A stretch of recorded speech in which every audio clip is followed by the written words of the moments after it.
Thou shalt ascend and come like a storm. Thou shalt be like a cloud to cover the land, thou and all thy bands and many people with thee.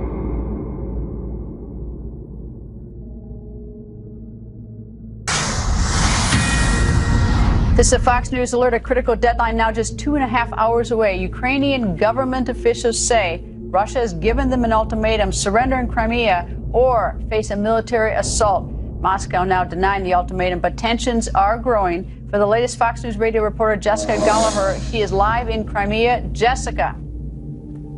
Russian forces have really made a real presence within the last 24 hours here. They've captured a ferry port, captured an infantry base just east of Sevastopol, where I am, told the Ukrainian soldiers either you're with us or against us.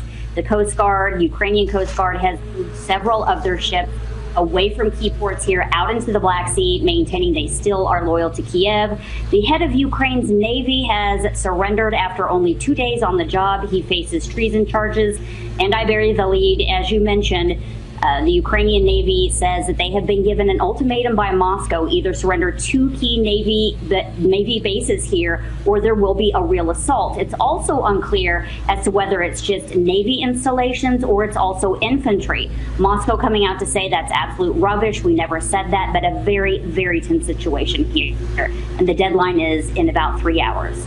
We only have 30 seconds left, but what do you get sort of the sense of the people on the ground, the civilians?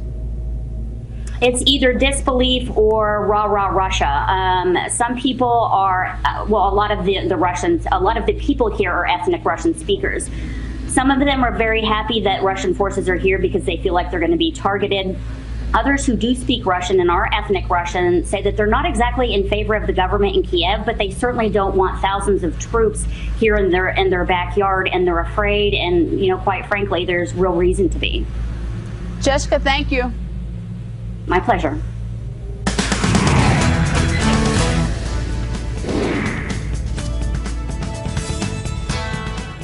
Good evening, everybody. Breaking news tonight. There are conflicting accounts of claims that we are just hours away from a Russian strike against Ukrainian military bases on the Crimean Peninsula and Ukrainian naval vessels in the Black Sea. Russia denies that they have made any such threats to the Ukrainian government. One of those threats was described as an order to the interim Ukrainian government to surrender their arms and their facilities by 10 p.m. Eastern Time tonight, or face a broad, intensive Russian military assault.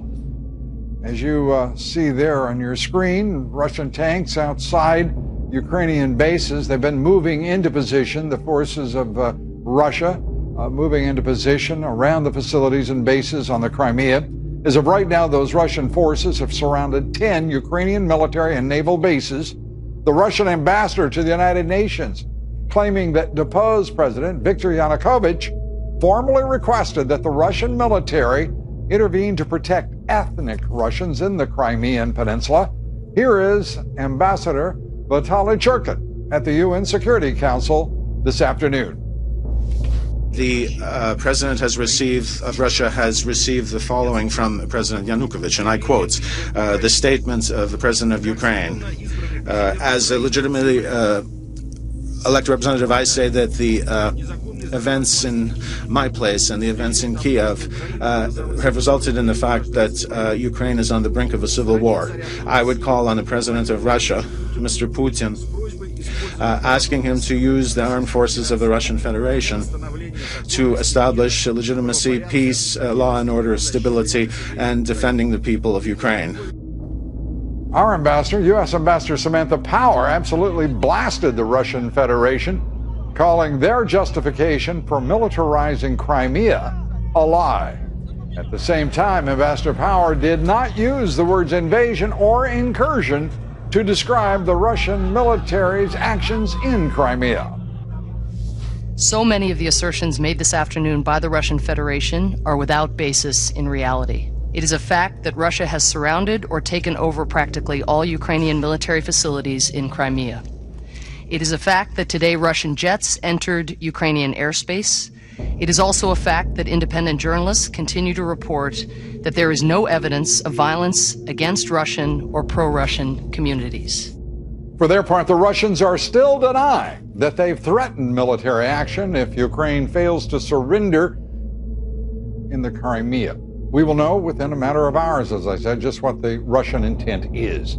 Irrespective, President Obama and the European Union are now threatening to level economic sanctions against Russia if Russia refuses to stand its forces down. President Obama says he's looking to isolate Russia. That will be tough to achieve given the European Union's reliance on Russia for much of its energy. More than 30% of the EU's oil and gas and just under 30% of their coal is imported from Russia. Over time, this will be a costly proposition for Russia. And now's the time for them to consider whether they can serve their interests in a way that resorts to diplomacy as opposed to force. The president at this hour is meeting with his National Security Council on Ukraine. But our first guest tonight says the only relevant question is how much of the Ukraine will Putin take for now?